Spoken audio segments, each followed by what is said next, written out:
Cuando el dolor en el pecho comenzó a apretar, como si alguien estuviera aplastando mi corazón con sus propias manos, la primera persona en la que pensé fue en mi marido. Después de todo, él era médico, sabría qué hacer. Pero cuando llegué al hospital donde trabajaba, una enfermera se me acercó, con los ojos abiertos por el pánico, y me susurró algo que me heló la sangre. Cuando el doctor entre, no diga su nombre verdadero. Yo no tenía idea de que esas palabras salvarían mi vida y revelarían al monstruo que dormía a mi lado todas las noches. Pero antes de continuar, verifica si ya estás suscrito al canal y escribe en los comentarios: ¿de dónde estás viendo este video? Nos encanta saber hasta dónde están llegando nuestras historias. El dolor comenzó durante la cena. No fue gradual, no fue una molestia que fue creciendo poco a poco. Fue como si alguien me hubiera golpeado el pecho con un martillo invisible, sacando todo el aire de mis pulmones de golpe. Dejé caer el tenedor en el plato y el ruido resonó en la cocina vacía. Mi marido, Ricardo, estaba de guardia de nuevo. Siempre era así. Vivía en el hospital y yo vivía sola en esa casa enorme que heredé de mis padres. Intenté respirar profundamente, pero el dolor solo empeoraba. Mi visión comenzó a nublarse y el mundo a mi alrededor empezó a girar. Me agarré a la mesa, intentando estabilizarme, pero mis piernas parecían de gelatina. Necesitaba ayuda, necesitaba a Ricardo. Con las manos temblando tanto que apenas podía sostener el celular, intenté llamarle. 1 vez, 2 veces, 3 veces. Nada. Directo al buzón de voz. Esa voz automática y fría informándome que el número no estaba disponible. No era la primera vez que sucedía. Ricardo siempre decía que era imposible contestar el teléfono cuando estaba atendiendo pacientes. Pero en ese momento, con mi vida pareciendo escaparse entre mis dedos, cada segundo de silencio al otro lado de la línea parecía una eternidad. No podía esperar. El dolor estaba aumentando, extendiéndose por mi brazo izquierdo, subiendo por el cuello. Yo sabía que aquello no era normal.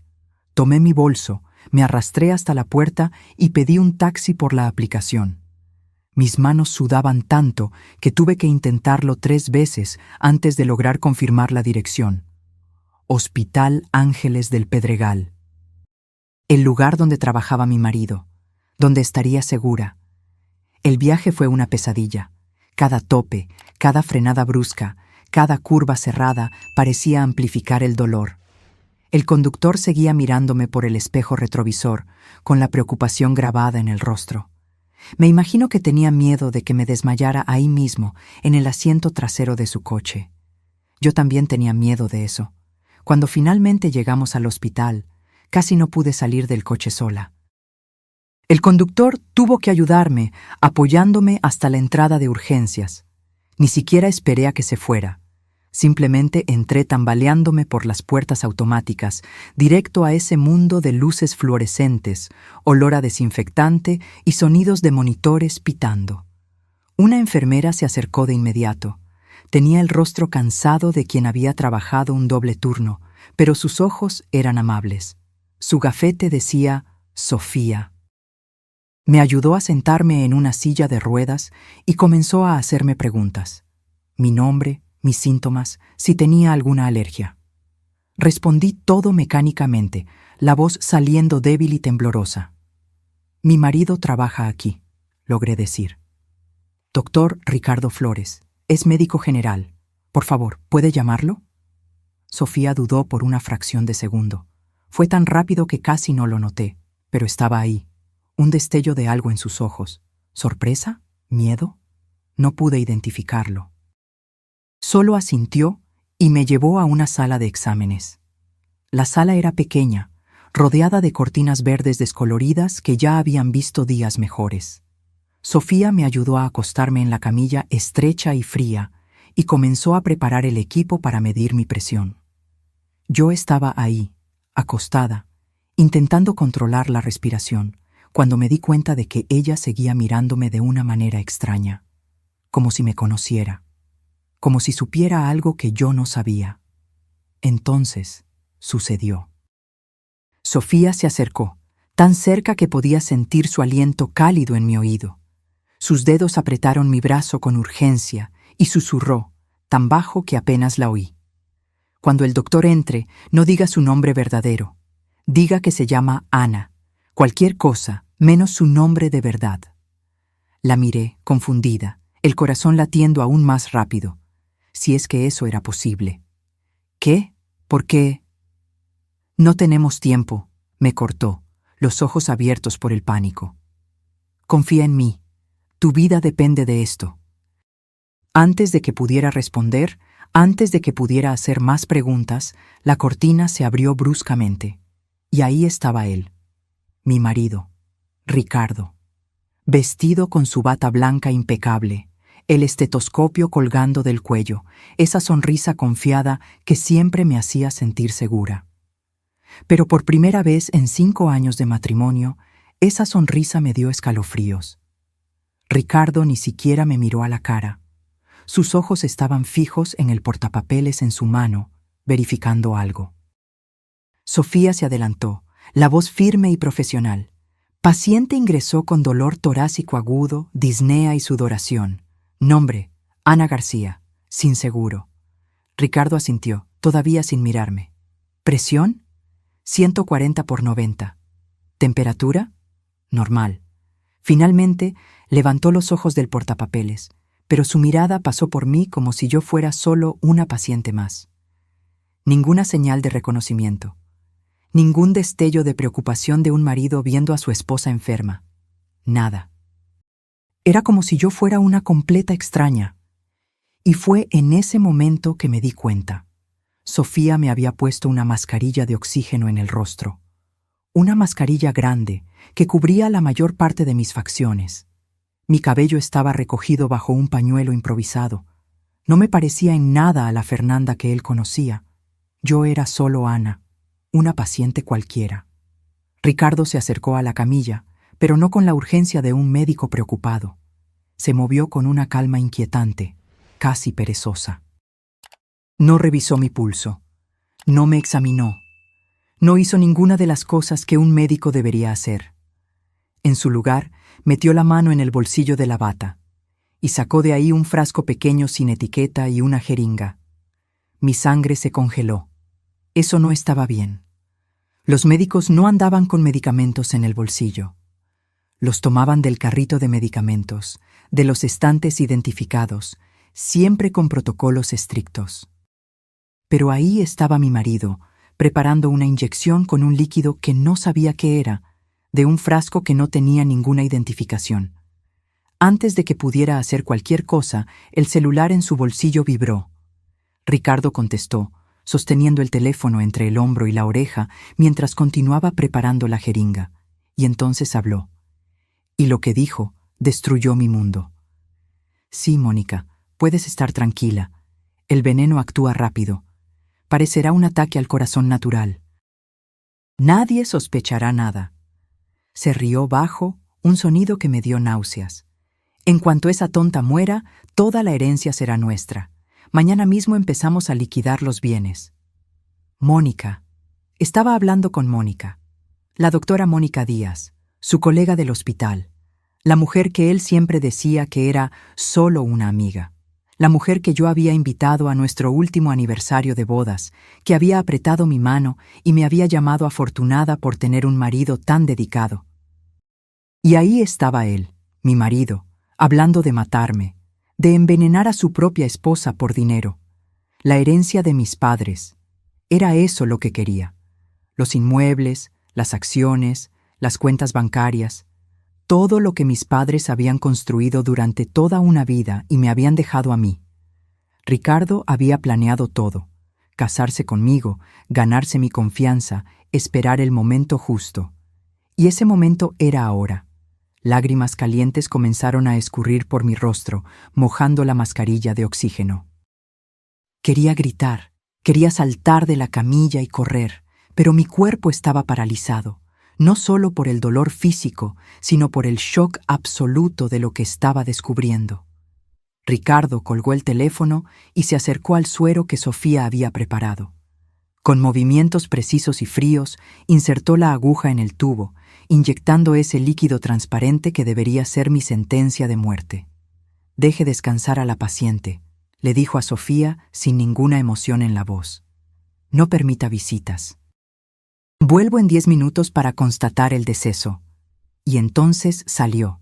Simplemente salió, como si acabara de recetar un analgésico común para un dolor de cabeza, como si no acabara de inyectar veneno a la esposa que juró amar y proteger.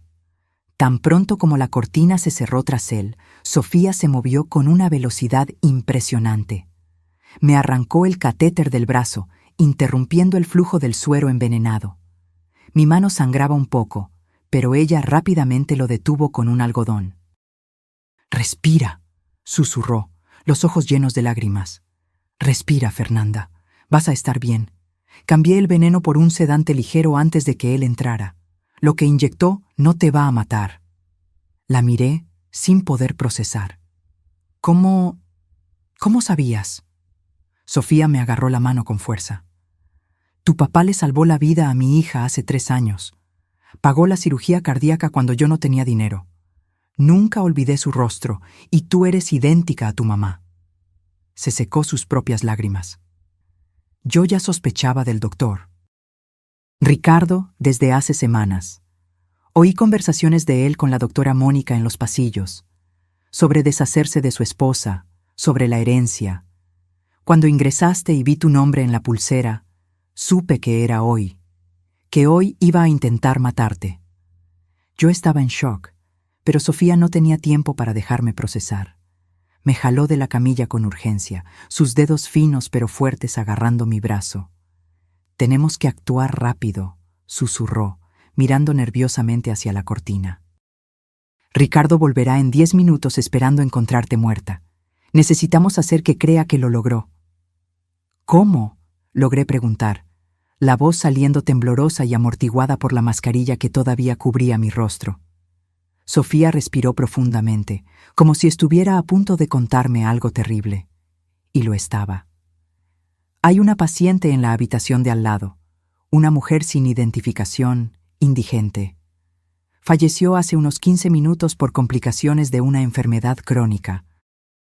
Su edad es parecida a la tuya, y el cuerpo todavía está caliente».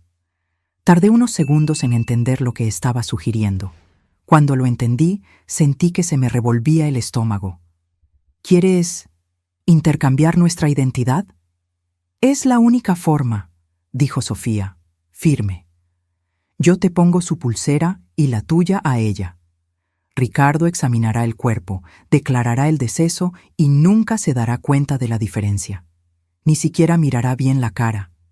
Él cree que ya moriste». Era una locura. Era macabro. Pero era mi única oportunidad de sobrevivir. «¿Y después?», pregunté. «Después de que declare que morí, ¿qué pasa?» «Te vas de aquí, ahora, por la puerta de atrás del hospital». Sofía ya me estaba jalando fuera de la sala.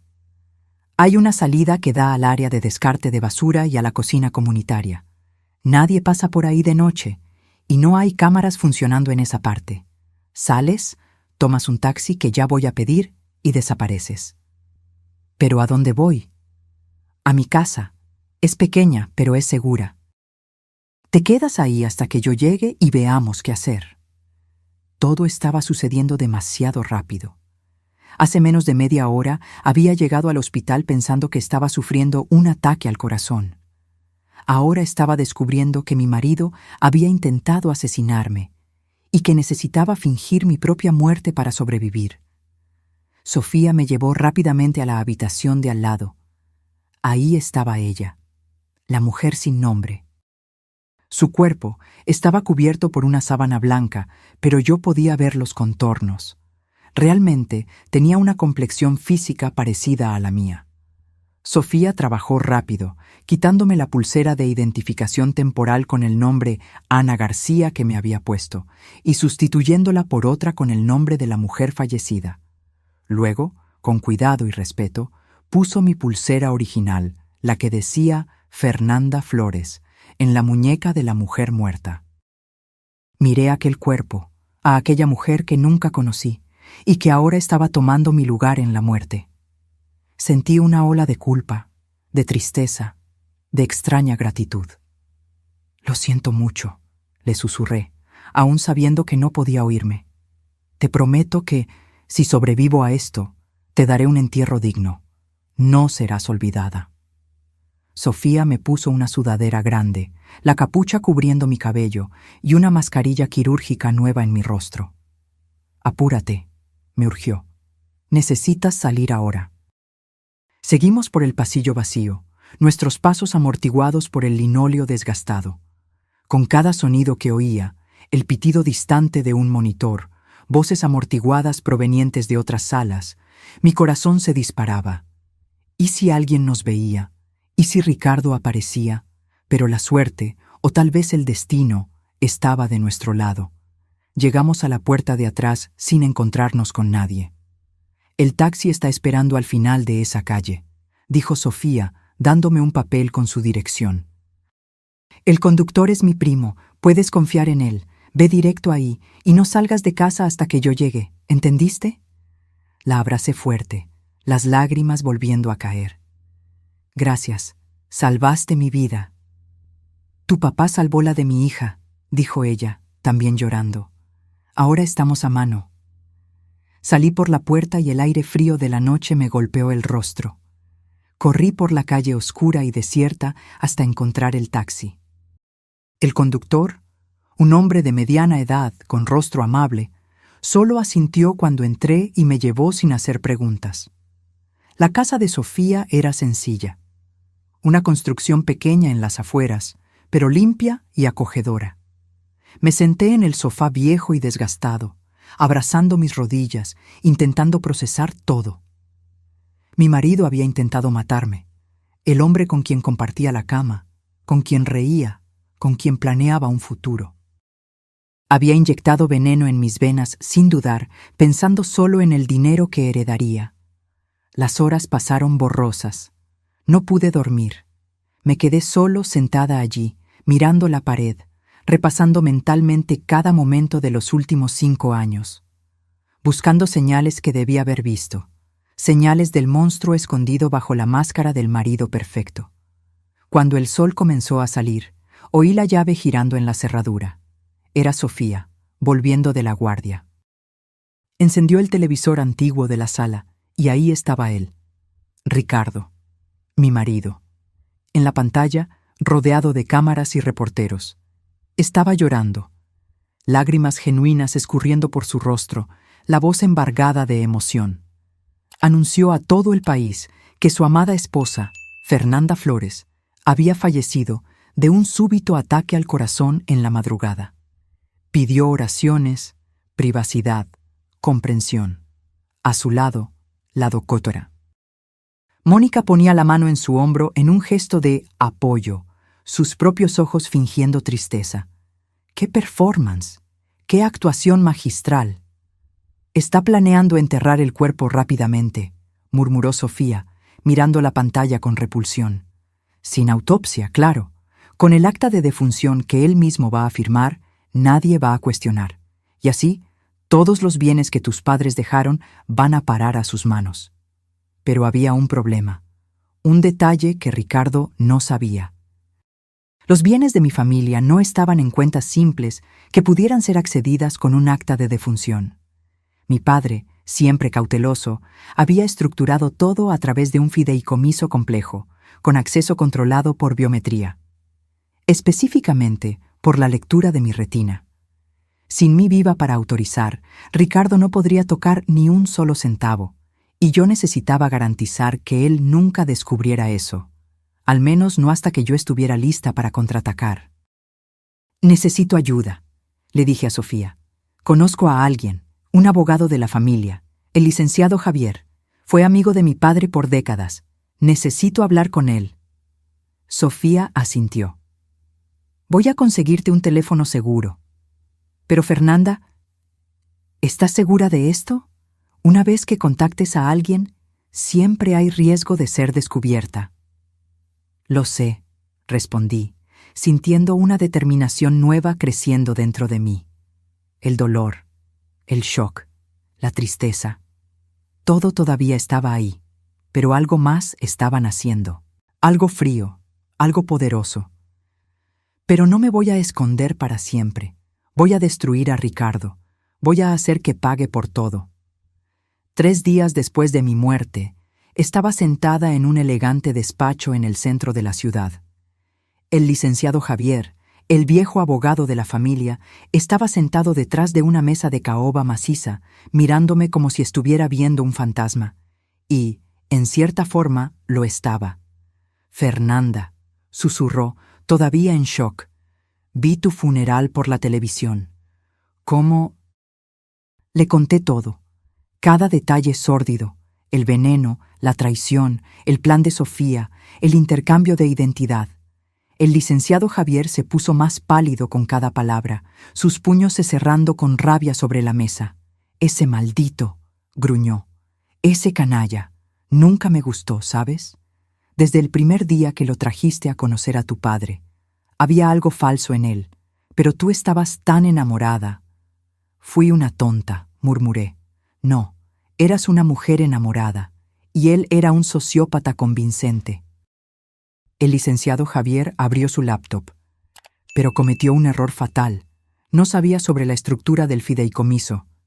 ¿Y todavía no lo sabe? No, pero lo descubrirá pronto. Ya intentó acceder a tus cuentas 2 veces y fue bloqueado.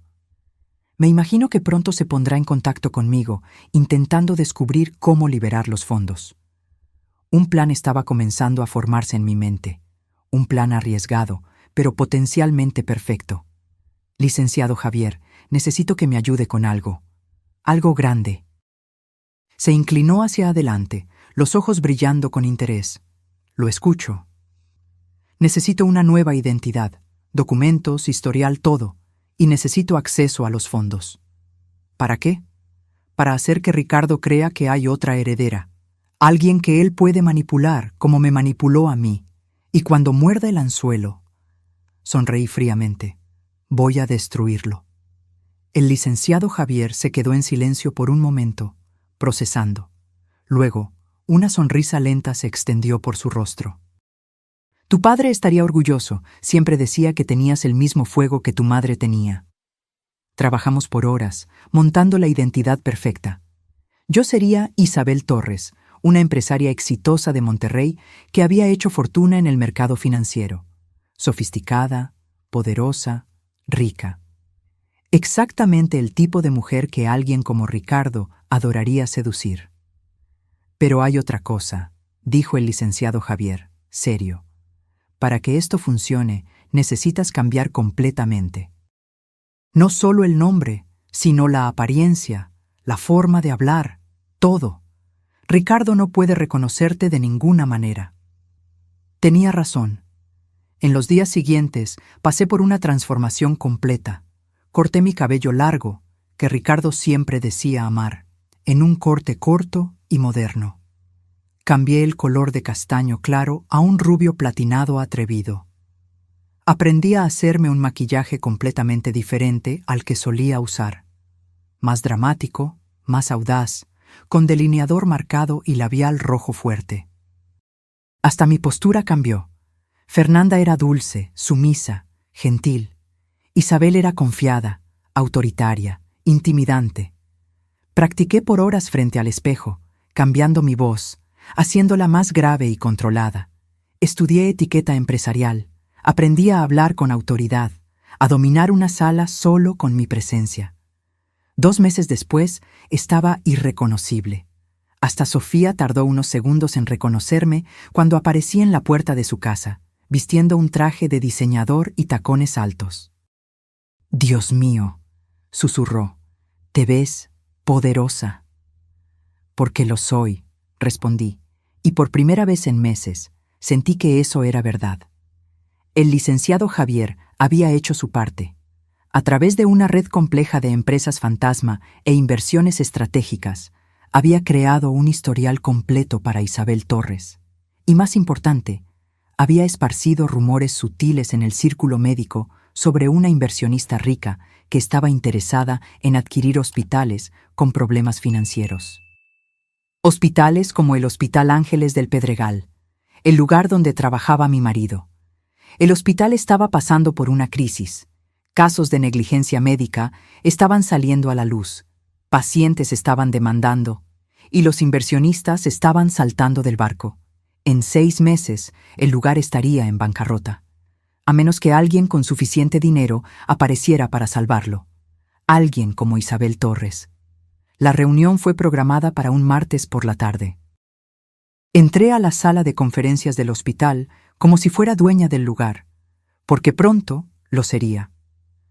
Los miembros del consejo me miraron con una mezcla de esperanza desesperada y admiración. Yo era la solución para sus problemas. Y entonces entró él. Ricardo.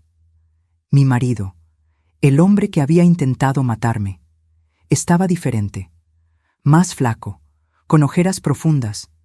Los últimos meses no habían sido amables con él. Probablemente porque había descubierto que no podía acceder a mi herencia. Que toda aquella riqueza por la que me había asesinado estaba bloqueada e inaccesible. Ricardo me saludó con su sonrisa más encantadora, extendiendo la mano. Doctora Isabel, es un placer conocerla. He oído cosas maravillosas sobre su trabajo. Apreté su mano firmemente, mirando directamente a sus ojos. Ninguna señal de reconocimiento. Para él, yo era solo otra mujer bonita y rica, potencialmente útil. Doctor Ricardo, respondí, mi voz un tono más grave de lo que solía ser. Espero que podamos hacer negocios lucrativos juntos. Durante la presentación, observé cada movimiento suyo, la forma en que intentaba impresionar, cómo fingía interés genuino en el hospital cuando yo sabía que solo le importaba el dinero. Mónica también estaba ahí, desempeñando el papel de colega preocupada, lanzando miradas significativas a Ricardo cuando creía que nadie estaba mirando. Hice mi propuesta. Invertiría 100 millones en el hospital, pero con condiciones. Quería control total de las operaciones, quería una reestructuración completa de la administración, y quería a alguien de dentro que pudiera informarme sobre todo lo que sucediera. Necesito a alguien que conozca este lugar de adentro hacia afuera, dije, dejando que mis ojos recorrieran la sala antes de posarse en Ricardo.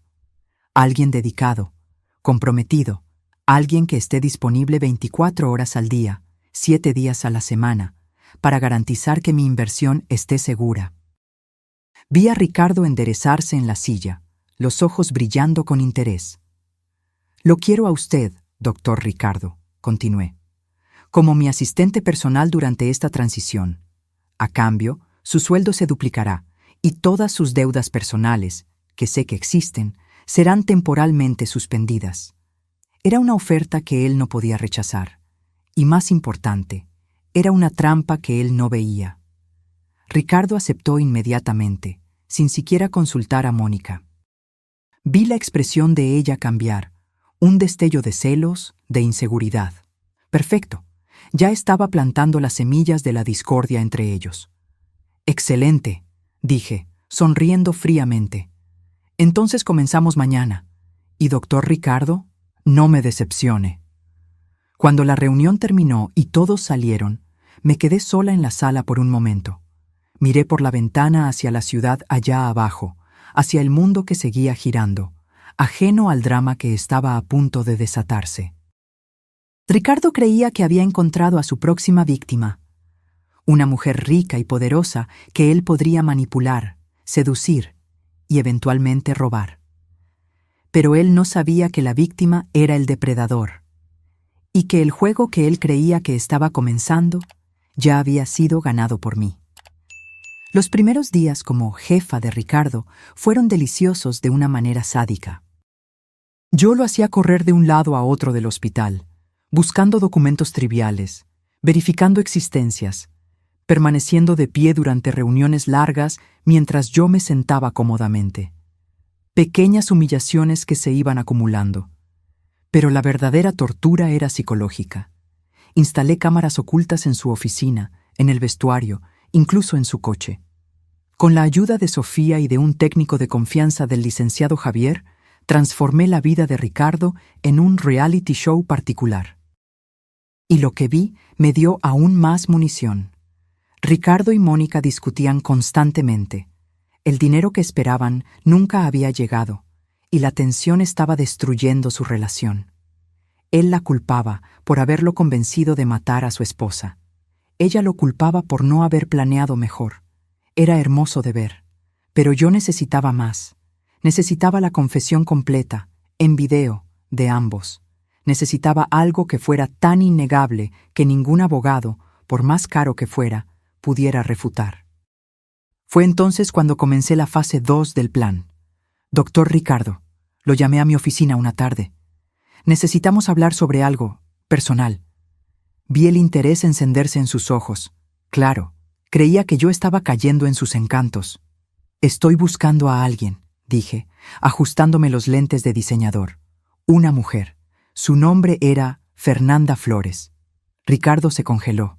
Por una fracción de segundo, su rostro se contrajo. Pero se recuperó rápidamente, poniéndose una máscara de curiosidad pulcra. ¿Fernanda? La difunta esposa...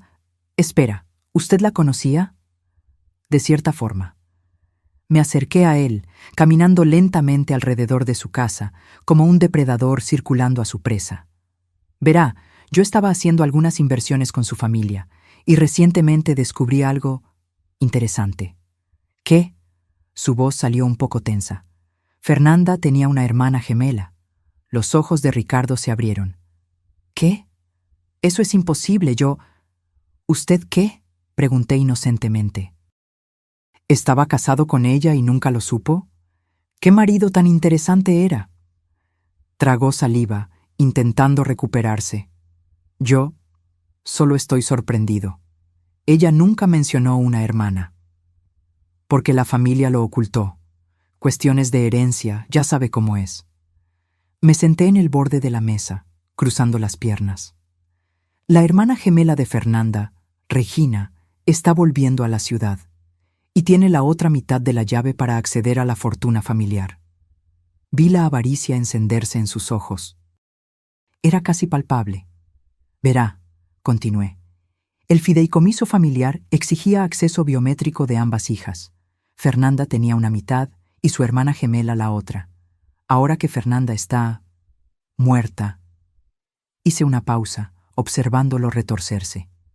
La hermana puede reclamar todo. Miles de millones, doctor Ricardo.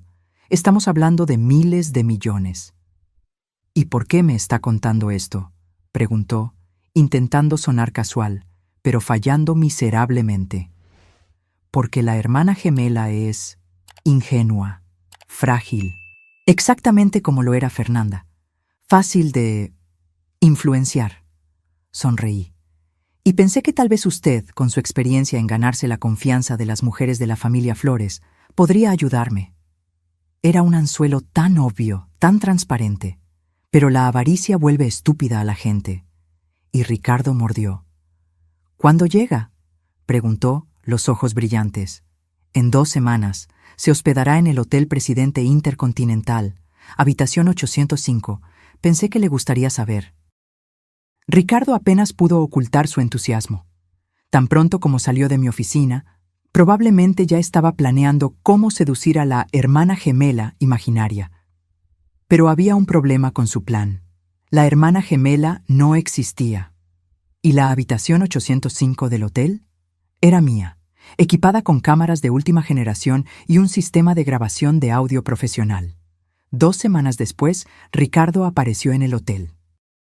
Yo lo observaba a través de la transmisión en vivo, sentada cómodamente en otra habitación. Estaba nervioso, ajustándose la corbata, ensayando su sonrisa en el espejo del elevador.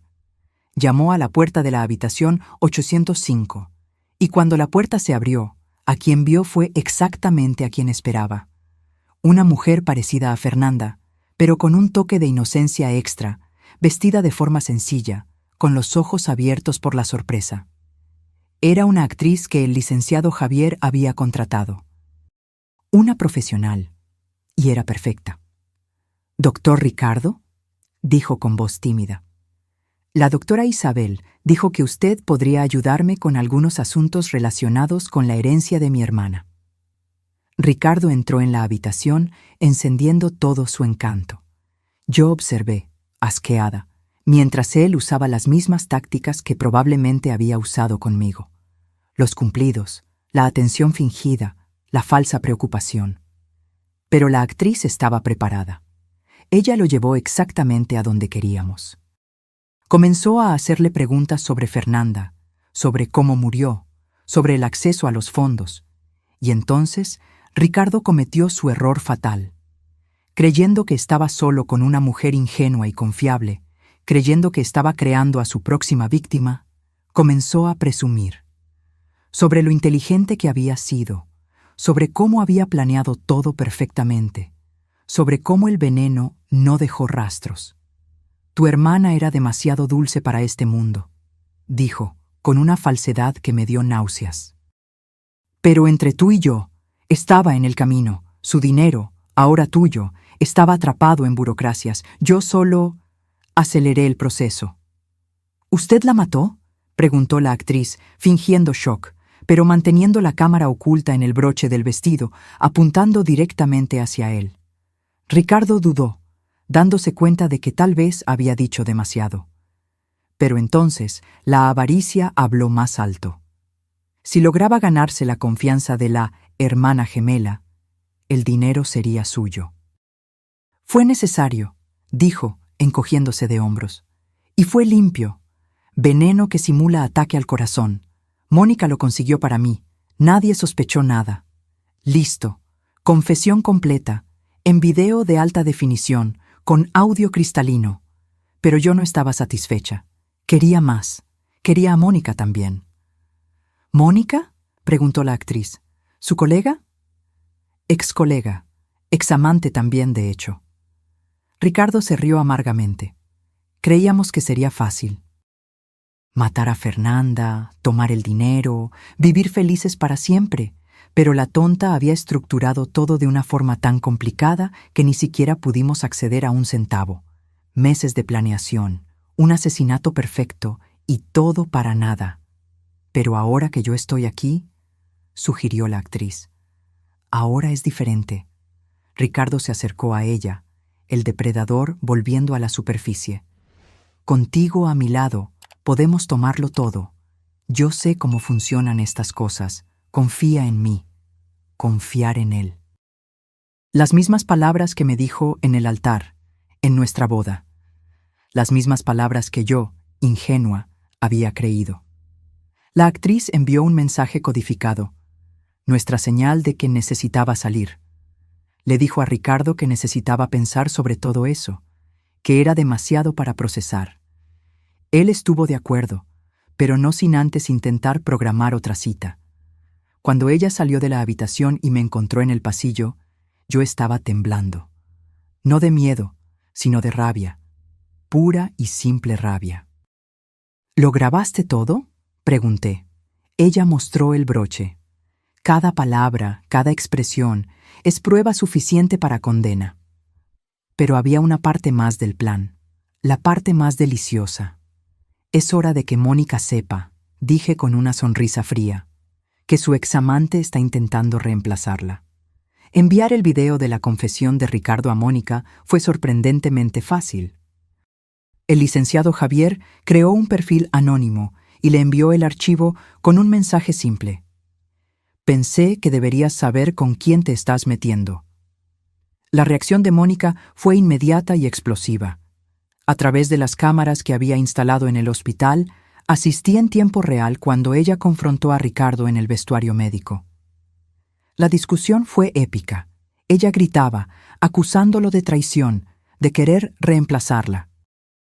Él intentaba defenderse, diciendo que solo estaba tratando de conseguir el dinero para los dos, pero ella no creía ni una palabra. «¿Ibas a deshacerte de mí?», gritó ella.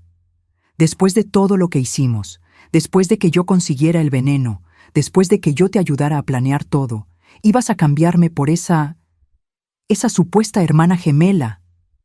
«No es así», gritó Ricardo de vuelta. «Estaba intentando ganarme su confianza para nosotros, para los dos. Pero el daño estaba hecho. La confianza entre ellos, ya frágil, se había hecho añicos completamente. Y las personas desesperadas y desconfiadas cometen errores, grandes errores. Fue exactamente lo que sucedió 3 días después.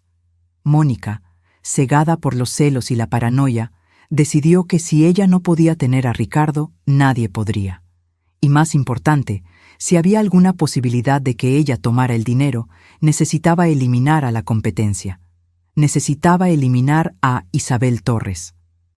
Consiguió una copia de la llave de mi apartamento, o al menos ella creía que la había conseguido. En realidad, el licenciado Javier había dejado caer la llave accidentalmente cerca de ella, sabiendo que la tomaría. Todo era parte del plan. En la noche programada, Mónica invadió mi apartamento. Yo no estaba ahí, claro. Estaba en el despacho del licenciado Javier, viendo todo a través de las cámaras de seguridad que habíamos instalado. Mónica entró en el cuarto, donde había una forma bajo las cobijas. Almohadas arregladas para parecer un cuerpo humano. Ella no dudó. Con un bisturí robado del hospital, atacó aquella forma repetidamente, rasgando las cobijas, perforando las almohadas. Y entonces las luces se encendieron. No eran las luces normales del apartamento. Era un proyector que comenzó a exhibir en la pared blanca. Un video. El video de la cámara de seguridad interna del hospital, mostrándola a ella y a Ricardo riendo mientras planeaban mi asesinato, discutiendo dosis de veneno, hablando sobre cómo dividirían mi herencia. Mónica se quedó paralizada, el bisturí cayendo de sus manos. ¿Buscando a alguien? Mi voz resonó por los altavoces. Bienvenida al infierno, doctora Mónica. Ella giró frenéticamente, buscando el origen de la voz, pero estaba sola en el apartamento. Entonces la puerta del baño se abrió, y yo salí. Pero no como Isabel. Me había quitado la peluca rubia, limpiado el maquillaje pesado. Había vuelto a ser Fernanda, mi verdadera apariencia. Solo un poco más vieja, un poco más dura, pero inconfundiblemente yo. Mónica se puso blanca como un fantasma. Literalmente. Sus piernas flaquearon y cayó de rodillas. Esto es imposible, tartamudeó. Estás muerta. Vi a Ricardo. Él inyectó sedante, corregí. Porque una enfermera inteligente cambió tu veneno antes de que él entrara en la sala. Sorpresa. Vi el momento exacto en que su cerebro procesó la verdad. Que todo ese tiempo, toda esa planeación, toda esa confianza de que habían cometido el crimen perfecto, había sido en vano. Peor que en vano. Había sido una trampa. Pero, Isabel, comenzó, soy yo, siempre fui yo. ¿La empresaria rica que su amante Ricardo estaba intentando seducir? Era su víctima de asesinato, volviendo para atormentarlos. Mónica comenzó a llorar, la realidad de lo que había hecho, tanto el intento de asesinato como su ataque reciente, golpeándola con toda su fuerza. Intentó arrastrarse hacia la puerta, pero yo ya había puesto seguro. No, dije con calma, no te vas, no hasta que llegue la policía. Lo que debe ser en aproximadamente... Miré el reloj. 3 minutos. El licenciado Javier los llamó tan pronto como invadiste el apartamento, y van a encontrar un banquete de evidencia. El bisturí en tus manos, el video de la cámara de seguridad mostrándote atacando lo que creías que era mi cuerpo. Y claro, las grabaciones de tus conversaciones con Ricardo planeando mi asesinato. Por favor, suplicó. Por favor, Fernanda. Yo lo siento mucho. Todo fue culpa de Ricardo. Él me convenció. Él... No, corté. No le eches la culpa a él. Eres tan culpable como él. Tú conseguiste el veneno, tú planeaste conmigo. Te reíste cuando pensaste que yo estaba muerta. Y acabas de intentar matarme de nuevo, incluso sin saber que era yo. El sonido de sirenas acercándose llenó el aire. Mónica se cubrió el rostro con las manos, sollozando incontrolablemente. Cuando la policía irrumpió en el apartamento, encontraron exactamente lo que yo había prometido. Mónica fue arrestada de inmediato, esposada mientras seguía llorando y gritando que era inocente, que había sido manipulada. Pero las evidencias no mentían. La detención de Mónica fue titular en todos los periódicos. Médica arrestada por intento de homicidio, gritaban las portadas. Pero lo mejor todavía estaba por venir, porque Ricardo todavía no sabía nada. Él se enteró de la detención de Mónica por la televisión al día siguiente. Yo estaba en mi oficina cuando él entró, frenético, el rostro pálido. «Doctora Isabel, ¿vio? Mónica fue arrestada. Ella intentó matar a alguien». «Sí, lo vi», respondí con calma, continuando con la revisión de los papeles en mi mesa. «Muy trágico. No entiendo. ¿Por qué haría eso? ¿A quién intentó matar?» Levanté mis ojos lentamente para encararlo. «A mí». Ricardo parpadeó, confundido. «¿Qué?» Invadió mi apartamento con un bisturí, pretendiendo asesinarme. Algo sobre celos y dinero, por lo que la policía descubrió. Me incliné hacia adelante. «Parece que ella tenía un flechazo por usted, doctor Ricardo, y no le gustó la idea de que usted sedujera a otras mujeres». Vi el pánico creciendo en sus ojos.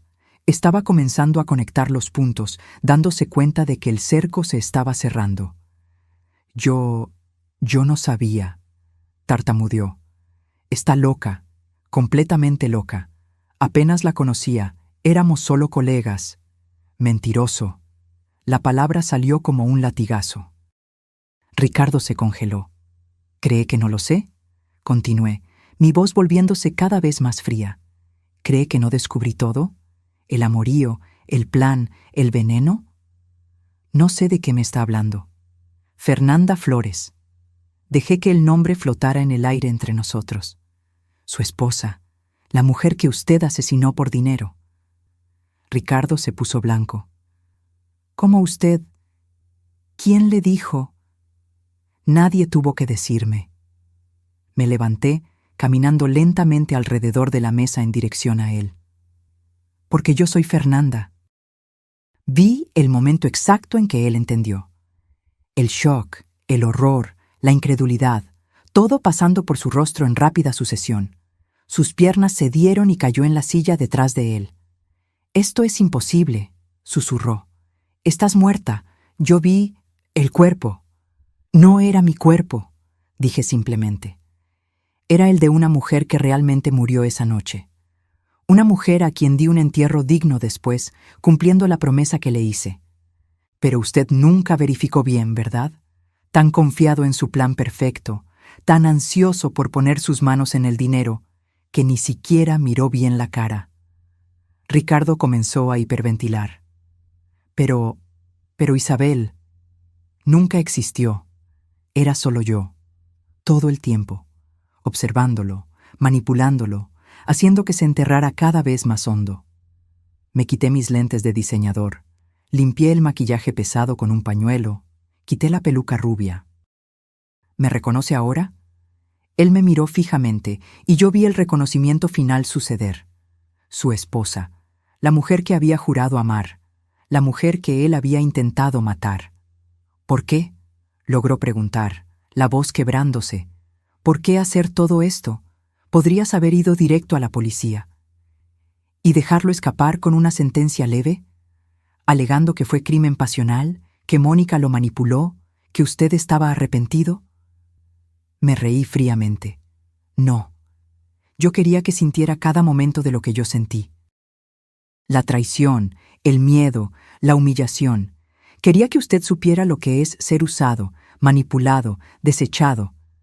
Fernanda, por favor, no me llame así. Mi voz era hielo puro. Usted perdió el derecho de decir mi nombre cuando inyectó veneno en mis venas.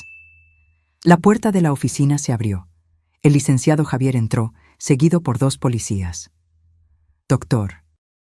«Ricardo Flores», dijo uno de los policías, «queda usted arrestado por el intento de homicidio de Fernanda Flores, por falsificación de acta de defunción, por fraude y por abuso de autoridad médica». Ricardo intentó correr, pero no había a dónde ir. Los policías lo esposaron rápidamente, leyendo sus derechos mientras él gritaba que era inocente, que todo era un malentendido. Pero entonces el licenciado Javier puso una tablet frente a él. Tal vez esto ayude a refrescar su memoria. Era el video. El video de él confesando todo a la actriz que él creía que era mi hermana gemela. Su voz clara como el cristal, admitiendo el asesinato, hablando sobre el veneno, sobre el plan con Mónica. Todo el color drenó del rostro de Ricardo. Ustedes me tendieron una trampa. Le dimos cuerda, corregí, y usted se ahorcó solo. Mientras los policías se lo llevaban, Ricardo giró la cabeza una última vez, mirándome con una mezcla de odio y desesperación. Se va a arrepentir de esto. Voy a probar mi inocencia. Va a pasar los próximos 22 años en la cárcel, interrumpí, si tiene suerte. Porque intento de homicidio de cónyuge, premeditado, con uso de sustancias tóxicas. Al juez le encantará este caso. Y fue arrastrado hacia afuera, sus gritos de protesta resonando por los pasillos. Me quedé sola en la oficina, las manos temblando ligeramente. No de miedo, no de tristeza, sino de puro alivio. Finalmente había terminado. El licenciado Javier puso la mano en mi hombro. Tu padre estaría orgulloso. Lo sé, susurré, sintiendo lágrimas finalmente brotar. Pero no eran lágrimas de dolor, eran de liberación. El juicio fue rápido, con todas las evidencias que habíamos reunido, los videos, las grabaciones de audio, los registros bancarios mostrando las transacciones sospechosas, el testimonio de Sofía sobre el cambio del veneno. Ricardo y Mónica no tenían defensa. Sus abogados intentaron de todo. Alegaron que los videos eran fabricados, que yo los había manipulado, que todo era una trampa elaborada. Pero la pericia técnica probó que cada grabación era auténtica, cada palabra, cada confesión era real. Me senté en la primera fila del tribunal todos los días, observando a Ricardo retorcerse en el banquillo de los acusados. Evitaba mi mirada, incapaz de encarar a la mujer que había intentado asesinar y que ahora lo estaba destruyendo. Mónica estaba en un estado aún peor. Su abogado había solicitado una evaluación psiquiátrica, alegando que estaba teniendo un colapso mental. Y lo estaba. Durante una de las audiencias comenzó a reír histéricamente, luego a llorar, sin poder parar. Fue retirada de la sala, sedada. Cuando llegó el momento de los veredictos, el juez leyó cada acusación con voz firme y grave. Culpable, culpable, culpable. Cada palabra era como música para mis oídos. Ricardo recibió 22 años, Mónica, 20. Ambos sin posibilidad de libertad condicional por los primeros 10 años. Pero yo no estaba satisfecha solo con su encarcelamiento. Quería que sufrieran de verdad. A través del licenciado Javier, usé mi influencia y dinero para garantizar que Ricardo fuera enviado a una de las peores cárceles del país. No una prisión común, sino una para criminales violentos, donde un exmédico respetado sería visto como débil, privilegiado, un blanco fácil. Y para asegurarme de que nunca olvidara lo que había hecho, dispuse que copias del video de su confesión fueran accidentalmente filtradas dentro de la prisión. Todos los reclusos sabían exactamente quién era y lo que había intentado hacer. Mónica fue a la sala psiquiátrica de la prisión femenil, no por bondad, sino porque sabía que ahí ella tendría que enfrentar su propia mente rota todos los días, sin escapatoria. 3 meses después del juicio, hice una visita a Ricardo. La prisión era todo lo que esperaba. Paredes de cemento gris, el olor a humedad y desesperación, el sonido constante de puertas de metal golpeando. Ricardo fue traído a la sala de visitas luciendo irreconocible. Había perdido unos 20 kilos. El rostro estaba flaco y marcado. El cabello estaba comenzando a encanecer. Sus ojos, antes tan llenos de confianza y encanto, estaban hundidos y vacíos. Cuando me vio, se lanzó contra el vidrio que nos separaba. lágrimas escurriendo por su rostro. Fernanda, Fernanda, por favor, tienes que sacarme de aquí. No aguanto más. Ellos me tratan como basura. No puedo dormir. Yo... Bien, interrumpí con calma, mi voz fría como el hielo. Ahora sabes cómo me sentí esa noche, asustada, sola, traicionada por la persona en la que más confiaba. Lo siento, lo juro, lo siento.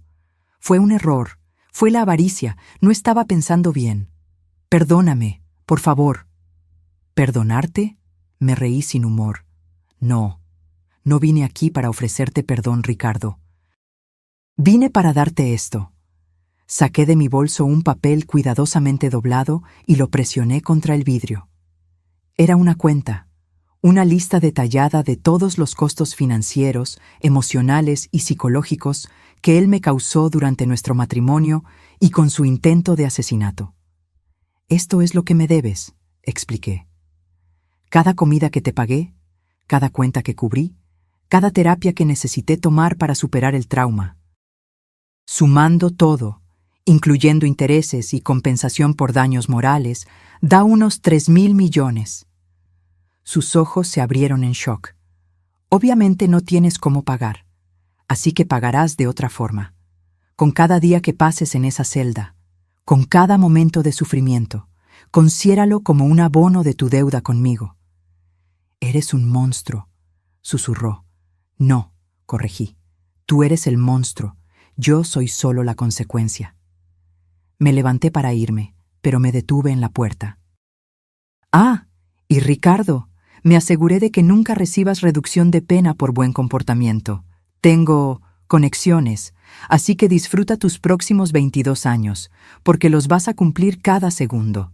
Salí de la prisión sin mirar atrás, dejando sus gritos desesperados atrás. 5 años han pasado desde aquella noche terrible en el hospital. 5 años desde que mi vida fue puesta de cabeza y fui forzada a renacer de las cenizas de la traición. El Hospital Ángeles del Pedregal ya no existe, o mejor dicho, existe, pero ahora se llama Hospital Fernanda Flores, un centro médico de punta dedicado a tratamientos accesibles e investigación de calidad. Uso la fortuna que mis padres me dejaron para hacer la diferencia, para garantizar que otras personas no sufran negligencia médica como la que casi me mata. Sofía es la directora de operaciones, mi mano derecha en todo. Le dimos becas a su hija, que ahora se está graduando en medicina.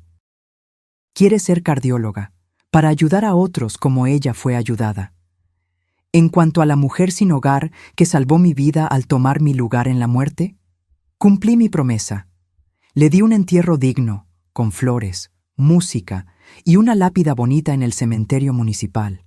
Su nombre, que descubrí después a través de investigación, era Rosa. Y cada año, en el aniversario de aquella noche, visito su tumba y doy las gracias. Ricardo sigue en la cárcel. Oí por el licenciado Javier que desarrolló problemas psiquiátricos severos, alucinaciones constantes, paranoia extrema. Pasa la mayor parte del tiempo en aislamiento, murmurando solo sobre venganzas e injusticias. Algunos dicen que enloqueció de verdad. Yo digo que finalmente está enfrentando la verdad de lo que hizo. Mónica está en una situación similar. La última noticia que tuve es que está completamente catatónica, sentada en silencio todo el día, con la mirada vacía. A veces, los guardias dicen, comienza a reír de la nada, o a llorar sin parar. Su mente se rompió completamente. ¿Y yo? Yo soy libre, verdaderamente libre. No solo físicamente, sino emocionalmente. La Fernanda ingenua y demasiado confiada que solía ser, murió en esa sala de urgencias. La mujer que resurgió es más fuerte, más lista, más cautelosa. Aprendí que confiar es importante, pero verificar es esencial. Aprendí que el amor verdadero no te mata por dinero. Aprendí que a veces la venganza no se sirve fría. Se sirve de forma meticulosa, calculada y absolutamente devastadora. Hay momentos en que me pregunto si fui demasiado lejos, si tal vez debía haber entregado a Ricardo y Mónica a la policía desde el principio, sin toda la elaboración. Pero entonces recuerdo aquella noche. la sensación del veneno entrando en mis venas, el sonido de la voz de mi marido hablando casualmente sobre mi muerte con su amante, la completa y total traición. No. No fui demasiado lejos. Fui exactamente hasta donde necesitaba ir. Hoy, mientras estoy en el techo del hospital, observando la ciudad al atardecer, siento una paz que no sentía en años. El helicóptero que me lleva a reuniones de negocios está en el helipuerto, las hélices girando suavemente. Mi celular suena. Es un mensaje de un grupo de emprendedoras que creé, mujeres que también superaron traiciones y ahora construyen imperios propios. Sonrío, respondiendo el mensaje, y subo al helicóptero. Allá abajo, en algún lugar oscuro de la ciudad, 2 exmédicos se pudren en sus celdas, pagando por los pecados que cometieron. Pero yo ya no pienso en ellos todos los días. No merecen ese espacio en mi mente, porque descubrí algo importante.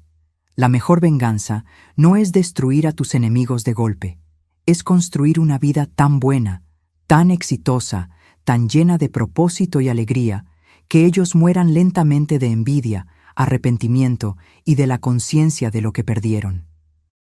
Mientras el helicóptero despega, cortando el cielo nocturno, miro una última vez a la ciudad.